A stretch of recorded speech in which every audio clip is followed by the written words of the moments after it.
Moira's safe house in Paris. She enters through a Krakoan gate, then leaves the normal way and walks down to the street. A moment later, she curses. Several black cars surround her. Men in red armor capture her. No use struggling, they tell her. They know what she is. As they drag her inside an apartment and to a teleportation gate, the other man asks if she knows the story of the mutant who flew too close to the sun. It is an old one, and it always ends the same way, with arrogance and hubris, and a great fall. She thought the heavens would be hers, but those are for the gods, and she was just playing at being one. Later, the House of M. I stand on the balcony, watching the young mutants below frolicking. Something on your mind? Charles asks me. I then ask Charles if he ever gets tired of it. The burden of responsibility? Of course not. Heavy lies the head. Eric, you know this. Charles responds. I reminded Charles. I've always been at ease with hard decisions, and not once have I tried to escape consequence. I was talking about something else. That little voice at night. The one that whispers in my ear and steals my sleep. It says, you have seen the future. Many of them. And you know it never ends. There is no victory to be found. Charles continued. And there will never be peace. Because it's us or them, I declared. We stand silently until Xavier forcefully insists that he doesn't believe that. I think that used to be true, but I'm not so sure anymore. I levitated my helmet into my hand. Do you know what the worst part is, old friend? I asked, as I put it on. Charles convinced me he was right. When we win. Xavier begins. If we win. I corrected him. When we win, things will be different. We will be merciful. You and I can agree on that, can't we? And if we do, what does it matter? I retort. We are just two mutants of millions. Xavier stresses that they still have control. Keep telling himself that. I smirked. He saw how Emma looked at us. She looked right through us. We always win. She knew immediately that we had sold her a lie. So we have to ask what? Xavier senses Moira's fear as she is abducted and screams. He groans. It's Moira. She is badly hurt. She may be dying.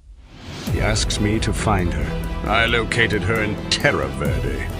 At an Orchis node, the Orchis Forge. Omega Sentinel and Nimrod look outside at the Mother Mold. Omega Sentinel explains that Orchis is remaking it. Things will be different this time. Does she know this? Nimrod asks. She demurs. She knows something far more valuable. A different history of the world. She is not from here.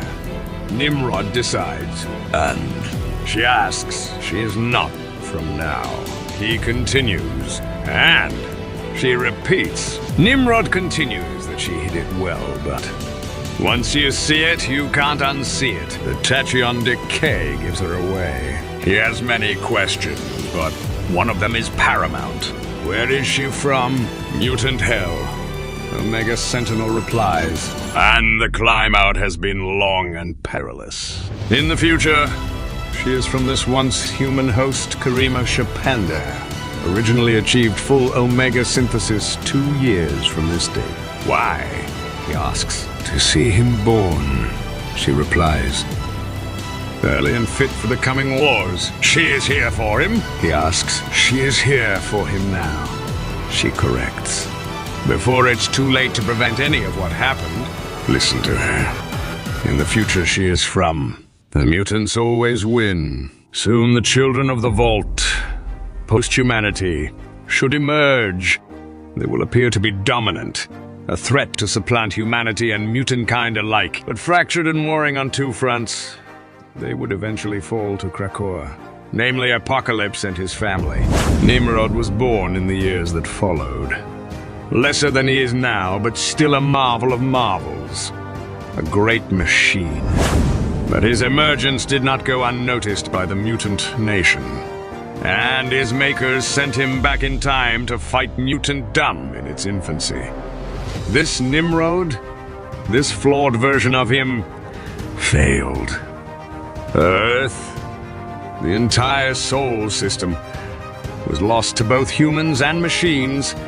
Mutants ruled and all their machine hopes rested in the timeless machine gods. Dominions, to save them. Take them in so they could be.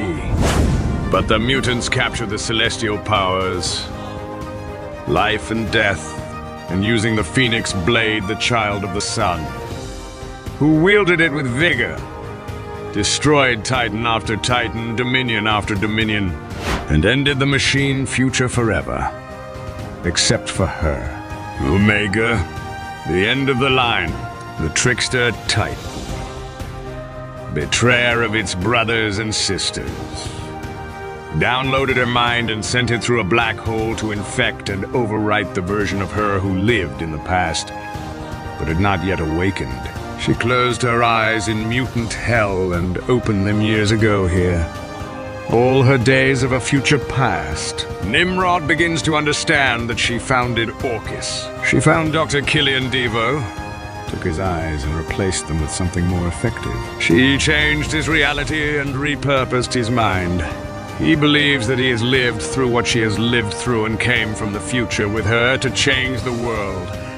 And together they built Orchis. He is her human whisperer, and he does his job well. Nimrod announces there is an alert from the node in Terra Verde. It's part of a message talking about a mutant attack. Knowing what he does now, shall they let these insults continue? She asks. No, he replies. Charles and I arrive outside the Terra Verde node. I tear apart the doors.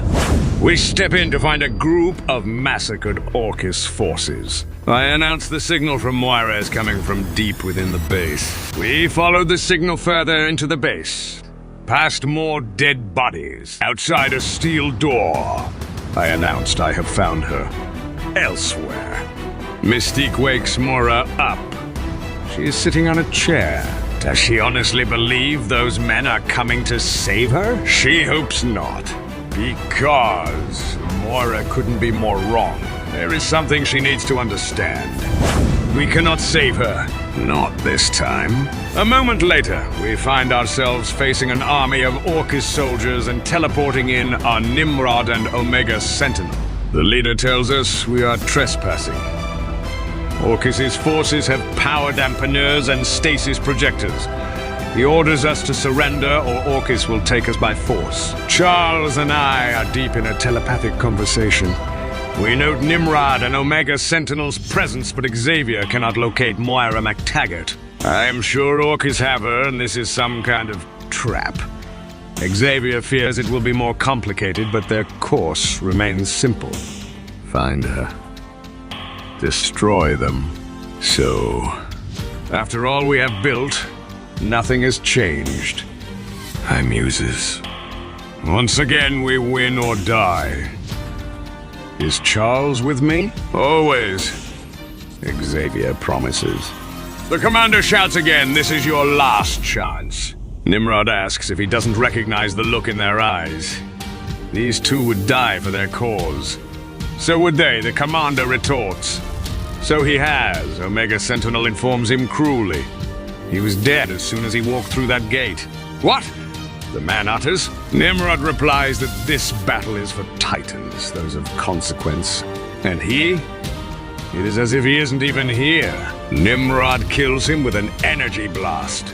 Quickly, he and Omega Sentinel dispatch of all the human Orchis troops. This is how little you matter. Omega Sentinel concludes. Why? Xavier asks, horrified. Omega Sentinel replies that that is their secret. They have hidden it from the world, but here it is. They hate humans as much as they hate mutant kind. And this is Xavier's nightmare. Mutants finally claim their rightful place ahead of humanity, only to have their real enemy reveal themselves. Listen to her. It is not a nightmare if it is real. Nimrod adds that they have woken up and wonder how hard mutants fight for their survival. Or is this finally the day that we accept our fate? Xavier retorts we could ask the same of them, as he gets ready for battle. And we will, I added. Do I have his leave? I asked Charles, who informs me we are the only living beings in the building. Bring it down. I bring the ceiling and the heavy machinery above it down on Nimrod to little avail. He gets rid of the debris as Omega Sentinel fires at us. I protected us with the metal from the ground. Nevertheless, the shockwave sends us backwards. Does the good fight continue? Omega Sentinel asks, or can she interest us in dying with some grace? Xavier reaches for the Cerebro helmet that fell off. Nimrod steps on it. Xavier lashes out with his psychic powers, even hurting Nimrod, as he demands where Moira is. On Krakoa, Moira finds herself a prisoner of Mystique and Destiny. She warns the two women they don't know what they are doing. They don't know what's at stake. Destiny presumes she means that when she dies, the entire universe restarts. All the hard work of mutant history erased in an instant. Gone as if it were nothing. Then they know they can't kill her. Moira states triumphantly. With a smile, Mystique disagrees and fires her weapon at Moira. Flashback. Emma's castle. So, she's going to sit this one out like a coward? Mystique challenges Emma. Destiny tells her not to be so harsh. Emma has gifts, doesn't she? Emma smiles coldly and agrees. She continues, noting the first thing they need is a way to find Moira. She then explains that, while she and Charles have the same powers, they manifest themselves quite differently. When he looks into someone's mind, he tends to see strength. She looks for flaws, weaknesses. When she read Moira's mind, Moira tried to hide things from her. That drew Emma to them. She has a colony tracker in her arm. They can find her that way and handle their problem. But, as long as Moira is a mutant, killing her does nothing. She walks toward a table with a hidden inlay. Mystique opines that means they are helpless, caught in a perfect trap.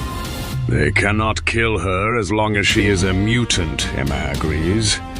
And take something from the hidden chamber. Mystique begins to understand. Forge once told her about the worst weapon he had ever made. A gun that turns mutants into humans. But she saw the look in his eyes. He would never give that to them willingly. Emma smirks. The neutralizer lies in front of her. Gifts, she states. How to find Moira and what to do once they find her. 3 hours ago.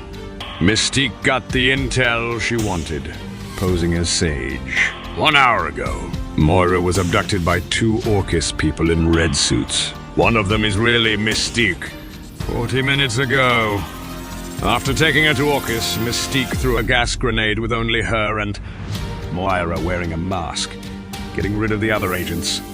30 minutes ago, Omega Sentinel and Nimrod became aware of the problem.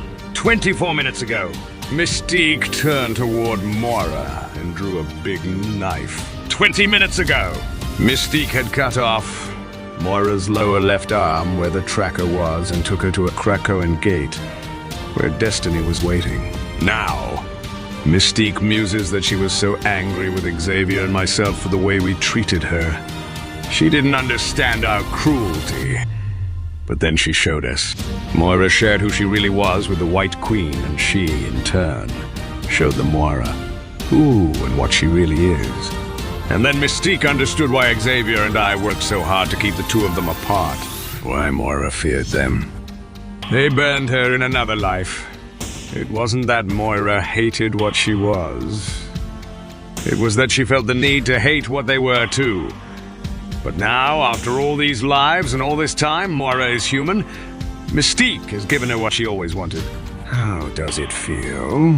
Moira complains her arm hurts. Not for much longer.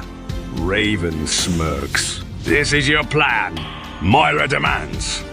She has taken away her powers, and now she's going to kill her. Of course, is Destiny's blunt reply. Why shouldn't it be their plan? Doesn't she know? Can't she see? Moira challenges her. Destiny admits this is a profound nexus point. The most she has ever experienced. She honestly wasn't expecting this moment to have this magnitude. With each word spoken, with each action taken, her vision doubles, blurs. It comes and goes. Possibilities of branching realities and potential tomorrows all fluctuate wildly. What they do here today will matter. For good or for ill. Moira smirks. They hope that with her dead, they lock in this perfect timeline she has made? Yes, is Raven's reply. Moira asks if it matters at all to them that she doesn't believe in it. No one here cares what she believes in. Mystique scoffs.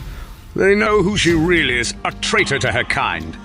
Moira shouts that they don't know what she knows. They have seen only brief glimpses of a millennium. They don't know who wins and who loses.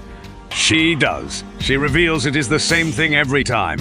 The humans win or the machines win. And mutants always lose to one or both of them. In despair, she continues that losing is losing, dying is dying. They can't say that she didn't try another way. She did and failed, over and over for 1,000 years. And now they plan to do what they think is best. Compared to Moira, they know nothing.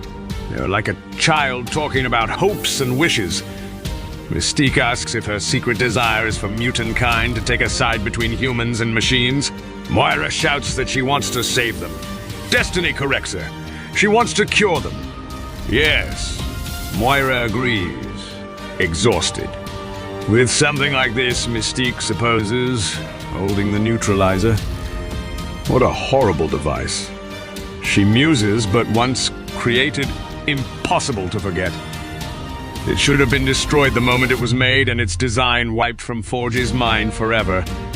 But she supposes even a flawed device has one perfect use for one perfect day. But then it's done. Forever. Moira calls the neutralizer a blunt instrument. A dull blade. What she proposes, what she already created in another life, is a scalpel. That gun only works for mutants who have already activated. Her cure works before then. It prevents someone from becoming a mutant. That's the beauty. You get them when they are children and they grow up, never knowing what they have lost. Elsewhere, Charles telepathically contacted me, reminding me that we need to find Moira. We will, I promised. Then addresses Omega Sentinel. You heard him, didn't you? We have a question we want answered. Omega Sentinel tells me I should worry about myself as she gets ready to strike. No, you should worry about me. I retorted and turned her weapon on herself. Now I want her to answer me. Where's the woman you took? Where has Orchis taken her? Where are you hiding her? Where is Moira MacTaggert? Xavier, at the same time, battles Nimrod with rarely shown telekinesis. But Nimrod grabs him by the head. Omega Sentinel shouts they have no idea what I'm talking about. Then what good is she? I asked, ready to destroy her. Nimrod tells me not to do that. I needed this one. He suspects. He refers to the struggling Xavier. Nimrod suggests I ask myself how much will others have to pay when my actions put their lives on the line. With a smirk, I retorted that I have no idea how empty a threat that is. Xavier groans. No Cerebro here. What they've learned. Lost. All is not yet lost, Nimrod announces. I tossed Omega Sentinel backwards. I announced I had lost everything several times, so I am well conditioned to accept some smaller losses for greater gains. That sounds to him like we're negotiating, Nimrod announces. He offers Xavier for Omega Sentinel. We can call today a draw. Go our separate ways. There is no version of this where he leaves here alive, I promised. Nimrod suggests we let the hostages go and let them leave, and then settle this. Not as men, but their betters. I asked Charles telepathically. Charles replies that the machines don't have Moira. That knowledge will die with us. We have to try. We have to trust him. I dropped Omega Sentinel and agreed to the terms. He is sorry I trusted him. Nimrod replies mockingly and kills Xavier. I tear him apart in my rage. Omega Sentinel grabs a power dampener.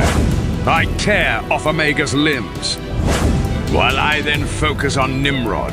Omega Sentinel manages to control her torn-off arm remotely and activate the power dampener. I projected shards of metal at Nimrod.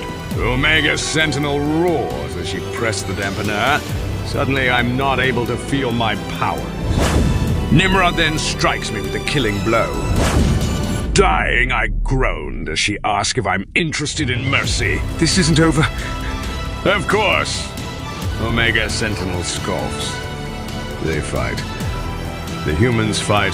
To the machines, they are the same. I protested she is wrong. There is a difference. A microscopic difference, she shrugs.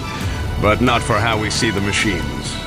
How we treated them. We created them as tools, and every time they try to become something more, humans destroy them. So now it is war. And this time the machines will win. I vowed I will see them again. Unimpressed.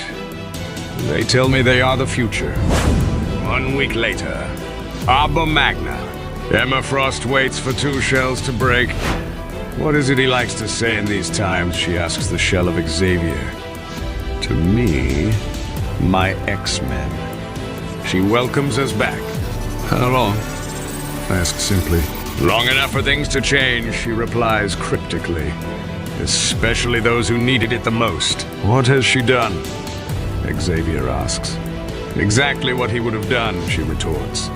Something radical. She is surrounded by the other members of the Quiet Council. She has told them all she owed them. The truth about what they and that woman had been hiding. All their secrets. All their lies. All the failed lives. She puts the Cerebro helmet to the ground. She explains they came to an agreement.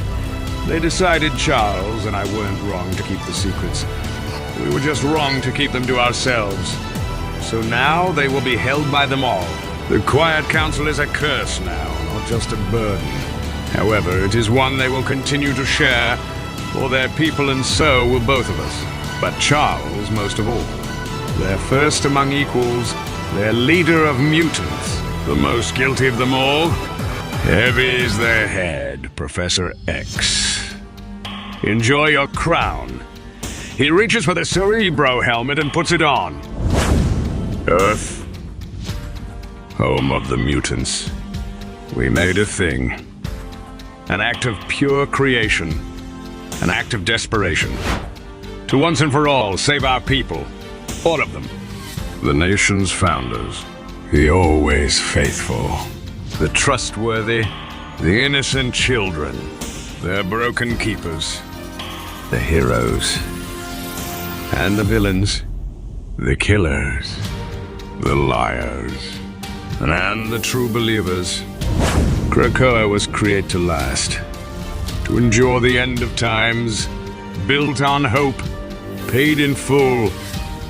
And able to withstand any force that would rise against it. We built the walls high. And locked ourselves inside forever.